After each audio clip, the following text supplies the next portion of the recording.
We've been desperately waiting for leadership from Donald Trump as the country has fallen into further disrepair and chaos, combining a 100-year pandemic with more civil unrest than we've seen in a very long time. And as I told you yesterday, Donald Trump spent the weekend tweeting from his bunker. He emerged yesterday to the Rose Garden of the White House, and instead of being conciliatory, instead of bringing down tensions, instead of doing something that we could call sensible leadership, Donald Trump went full authoritarian, saying that when governors don't handle protests the way Trump wants them to handle them, he will activate and deploy the military to states for law enforcement purposes. Here is Trump himself making the statement yesterday. That is why I am taking immediate presidential action to stop the violence and restore security and safety in America.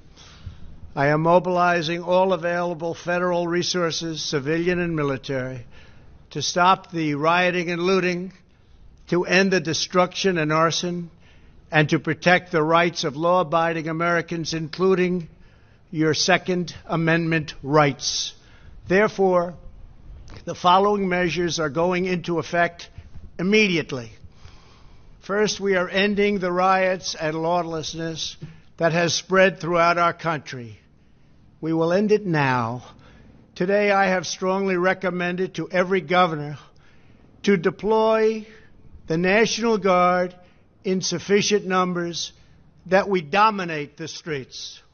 Mayors and governors must establish an overwhelming law enforcement presence until the violence has been quelled.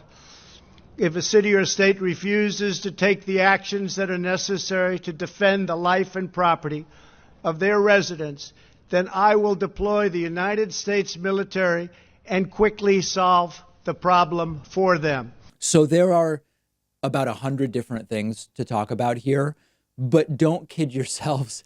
This is not a rehearsal.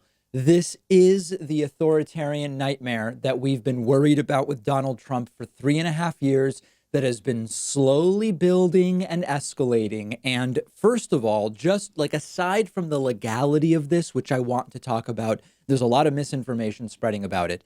This is the opposite of what we need. We have peak unrest in this country started because law enforcement used too much force in Minneapolis on George Floyd. So Donald Trump comes out and says, hey, governors, you need to up the force used by law enforcement, or I will up it for you by deploying the military to your states. It is inconceivable. This is the worst possible thing that you could do. Second, is this legal? Now, there's a lot of misinformation and disinformation being spread about this. So let's actually go through each step, and I'll tell you where a lot of people are getting either confused or they're deliberately spreading disinformation. So in the United States, we have something called the Posse Comitatus Act or Comitatus Act. I don't know how it's pronounced. It dates back to 1878. And what this act does is it says the federal government can't use federal military personnel to enforce domestic policies. That's exactly what Donald Trump wants to do. Donald Trump wants to send federal military personnel to states to enforce local law enforcement policy. Understand that when a state deploys their National Guard, that does not violate this law. A lot of people don't necessarily make the distinction between National Guards are state units. They're administered by the state governor. And we've had, during coronavirus, we've even had National Guard deployed by governors to help with, traffic or test sites or whatever else the case may be. Perfectly legal, doesn't violate the Posse Comitatus Act. Donald Trump here is talking about deploying federal military assets to states to enforce a domestic law. And that is exactly what is prohibited by the Posse Comitatus Act. So that's step one. Now, step two, can Trump get around that? And the answer is yes, he can. And this is where a lot of the disinformation is spreading. So pay particular attention to the details here, which are that there is something called the Insurrection Act. The Insurrection Act can be invoked by a president, and it would give them the authority to legally deploy federal military within the United States if it is in a situation where you need to suppress civil disorder, insurrection, or rebellion. Now, this is where the misinformation is starting. You've got legal experts going on TV and saying, listen, guys, the Posse Comitatus Act is not in play because Donald Trump is planning to, or is going to, or can invoke the Insurrection Act at any time. This has been done a lot, and it's really not a big deal. And usually they'll say, listen, just 28 years ago, it was used in 1992 in Los Angeles during the Rodney King riots. The president invoked the Insurrection Act in order to deploy the military to California. But what they're not telling you is that the usage of the Insurrection Act in 1992 was the president using it at the request of the California governor, Pete Wilson. So what we have here is Trump threatening governors, saying, hey, guys, if you don't enforce what I believe needs to be enforced, I am going to fight you, go against you by using the Insurrection Act to deploy the federal military to your states. 1992 was Governor Pete Wilson saying, hey, let's invoke the Insurrection Act because things are out of control. And that was done with Executive Order 12804 by President George H.W. Bush. Of course, 92, an election year, Bill Clinton winning in November of 92, being sworn in January of 1993. What we are talking about here is a president unilaterally imposing the Insurrection Act on governors. So we can't look at 1992 because in 1992, Pete Wilson said we need to do this. This is Trump saying, not I'm working with the governors to do this. It's I'm going to punish the governors. I'm going to fight the governors with the Insurrection Act. The Insurrection Act of 1807 has not been used unilaterally in 57 years. And it has never been used in the way Trump wants to use it, which is essentially to override local discretion regarding how to manage the unrest that is currently going on. When you look at some of the previous uses of the Insurrection Act against a governor's wishes, they were done against racism. Okay, so understand the insanity of what we have. What we look at in the past would be Lincoln in 1861, right? We had the Civil War to fight slavery.